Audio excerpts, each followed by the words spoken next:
이것도 솔로몬의 잠언이요 유다 왕 히스기야의 신하들이 편집한 것이니라.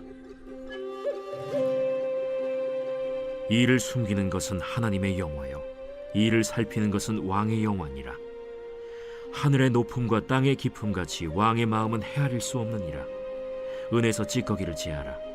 그리하면 장색에 쓸만한 그릇이 나올 것이요 왕 앞에서 악한 자를 제하라. 그리하면 그의 왕위가 의로 말미암아 견고히 서리라. 왕 앞에서 스스로 높은 채 하지 말며 대인들의 자리에 서지 말라. 이는 사람이 내게 이리로 올라오라고 말하는 것이 내 눈에 보이는 귀인 앞에서 저리로 내려가라고 말하는 것보다 나음이니라.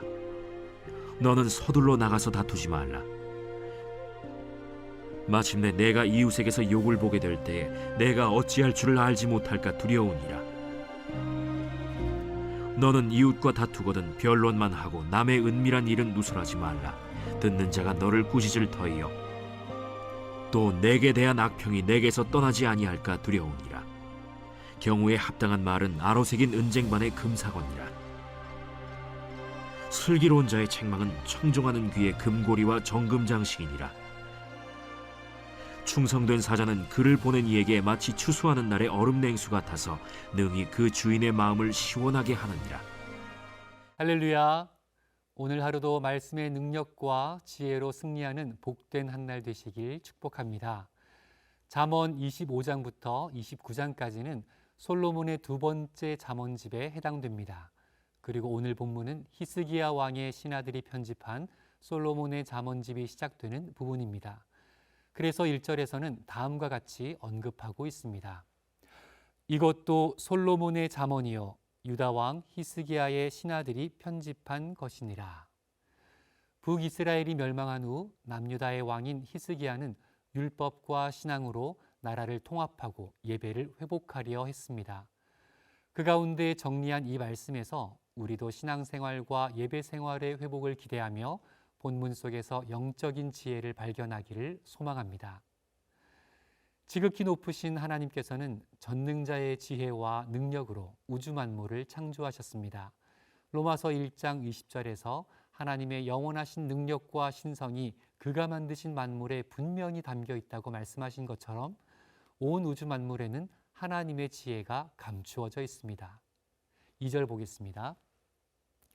이를 숨기는 것은 하나님의 영화요 이를 살피는 것은 왕의 영화니라. 하늘의 높음과 땅의 깊음 같이 왕의 마음은 헤아릴 수 없느니라. 하나님의 지혜가 너무나 크고 높고 위대하시기에 우리는 그분의 지혜를 다 헤아릴 수 없습니다. 이것이 마치 하나님께서 그 지혜를 숨겨놓으신 것처럼 우리는 느낄 수밖에 없습니다. 왕의 지혜와 영광도 마찬가지입니다. 하나님께 지혜를 얻은 지혜로운 왕이 하나님의 일을 살피며 백성들을 다스릴 때 사람들 또한 왕의 마음과 해안과 지혜를 다 헤아릴 수 없다는 것입니다. 그렇다고 우리가 하나님의 뜻과 마음을 전혀 알 수 없다는 것을 의미하지는 않습니다. 왕이 정한 법도와 명령을 통해서 왕의 의중을 알 수 있고 왕이 무엇을 원하는지 알게 되는 것처럼 우리도 하나님의 계명과 말씀을 통해 하나님의 뜻과 지혜를 분별할 수 있게 됩니다. 우리도 하나님의 말씀을 경청하고 순종한다면 솔로몬과 같이 하나님 앞에 지혜로운 사람이라 인정받게 될 줄로 믿습니다. 4절부터 나오는 삶의 지혜와 영적인 교훈을 살펴보겠습니다. 은에서 찌꺼기를 제하라. 그리하면 장색에 쓸만한 그릇이 나올 것이요 왕 앞에서 악한 자를 제하라. 그리하면 그의 왕위가 의로 말미암아 견고히 서리라. 은을 재련할 때 찌꺼기를 잘 제거해야 은생업자가 만족할 만한 좋은 은그릇이 나오는 것처럼 지혜로운 왕이 되어 나라를 잘 다스리기 위해서는 옆에 좋은 신하들을 두고 있어야 합니다. 우리도 마찬가지죠. 좋은 사람들과 교제하고 악한 사람을 경계해야 우리 삶이, 우리의 신앙이 좋은 방향으로 흘러가게 됩니다. 우리가 가까이 해야 할 사람은 첫 번째로 겸손한 사람입니다. 6절부터 보겠습니다. 왕 앞에서 스스로 높은 채 하지 말며 대인들의 자리에 서지 말라. 이는 사람이 내게 이리로 올라오라고 말하는 것이 내 눈에 보이는 귀인 앞에서 저리로 내려가라고 말하는 것보다 나음이니라. 겸손한 사람은 스스로 자신을 높이며 잘난 척하지 않습니다. 늘 낮은 곳에서 자신을 낮추며 공동체와 교회의 덕을 중시하는 사람입니다.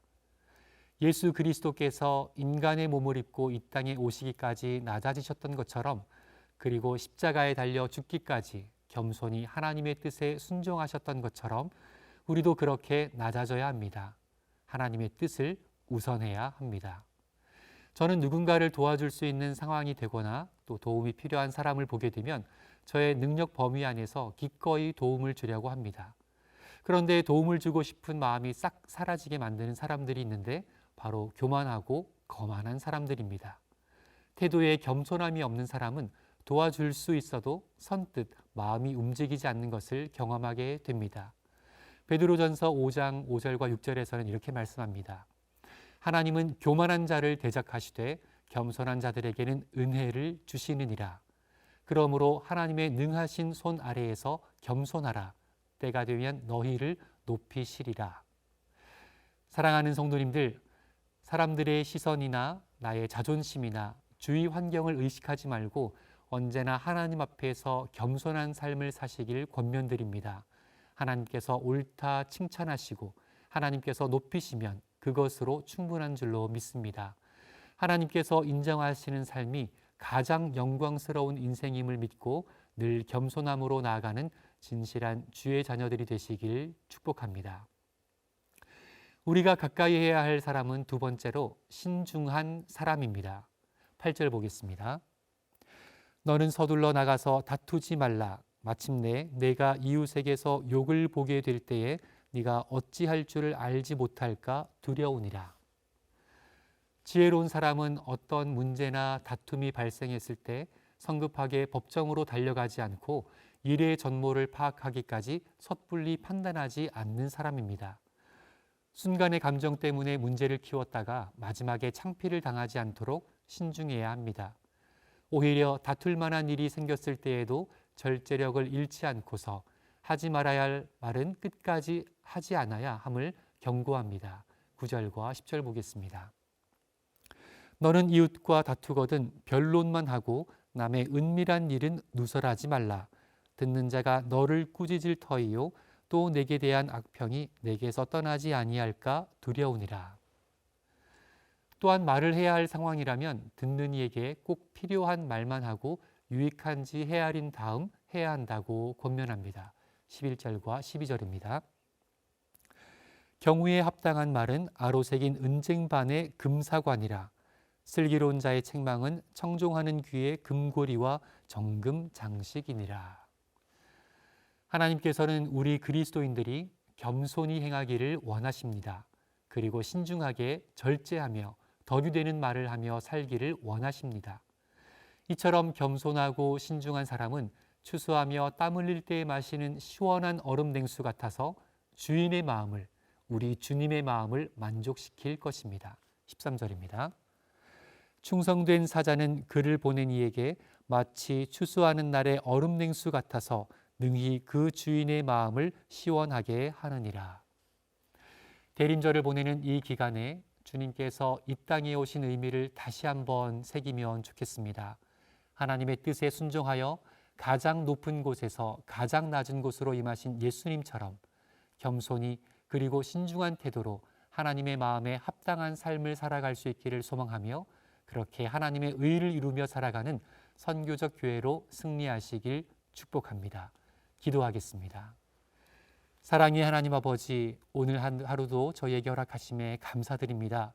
주님께서 허락하신 이 한 날 하나님께서 기뻐하시는 그리고 사람들에게 인정받는 믿음의 삶, 승리하는 삶을 살게 하여 주옵소서. 늘 진실하며 거짓되지 않으며 그리고 신중하며 절제하며 그렇게 하나님의 자녀로 덕이 되는 인생 되도록 인도하여 주시옵소서. 예수님의 이름으로 기도합니다. 아멘.